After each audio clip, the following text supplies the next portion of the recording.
Bonjour. No mods this time, I'm afraid, but just a bit of a restoration which I did.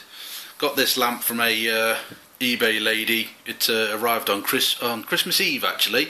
Found it in my recycle bin. So nice one, postman. Good job I checked it. And I set about doing what turned out to be quite a lengthy restoration on it. It wasn't in bad condition. It didn't have any chips or deep scratches or anything on it. There was no missing Bakelite, but it was a bit grubby. It was a bit dull. The silver on the inside of the hood was a bit scratched as well, and obviously it didn't have a bulb or a plug. I don't know whether that's a rule on eBay or something. If you sell something over a certain age, it's not supposed to have a plug on it unless it's been tested or whatever. But anyway, I've stuck a plug on it, stuck one of my squirrel cage bulbs in it, which you saw on my cigar box lamp, and it worked a treat anyway. So I thought, right, I'll set about restoring it properly. So the usual affair, the old Greygate Bakelite polish around it, got it up to a real nice shine. You can see all the lights reflected in it.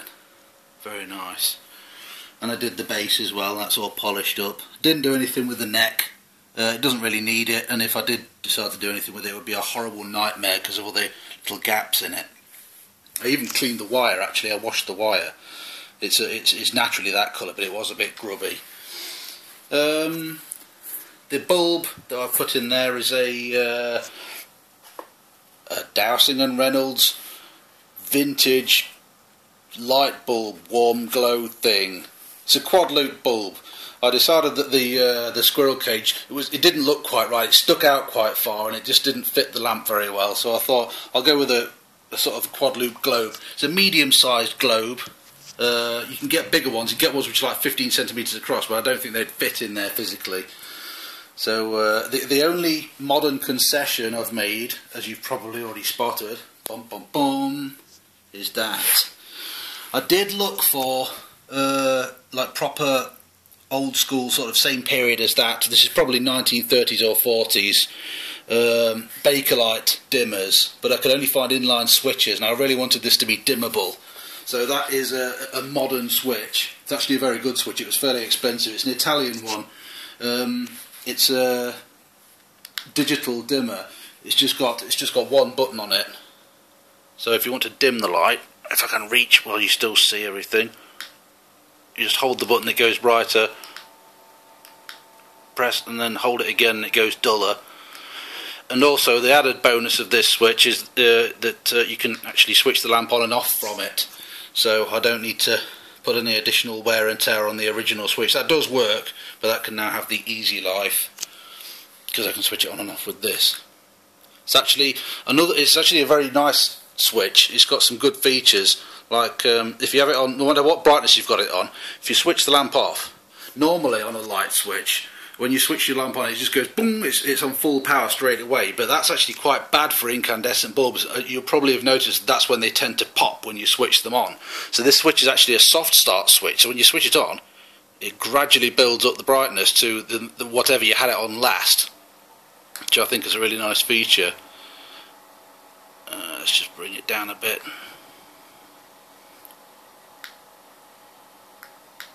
Bit more.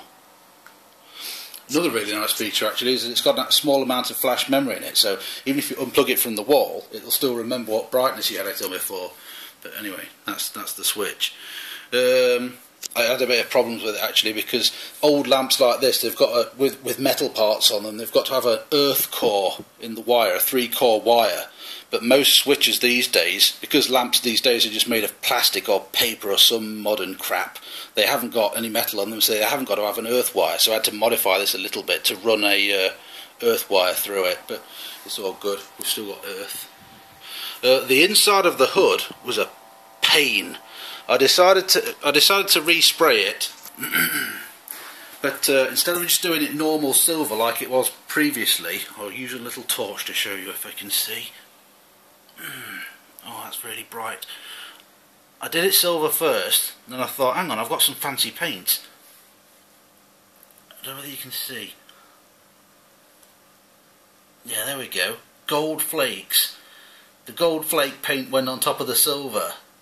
That was actually bought for another project a while ago, which I didn't actually finish.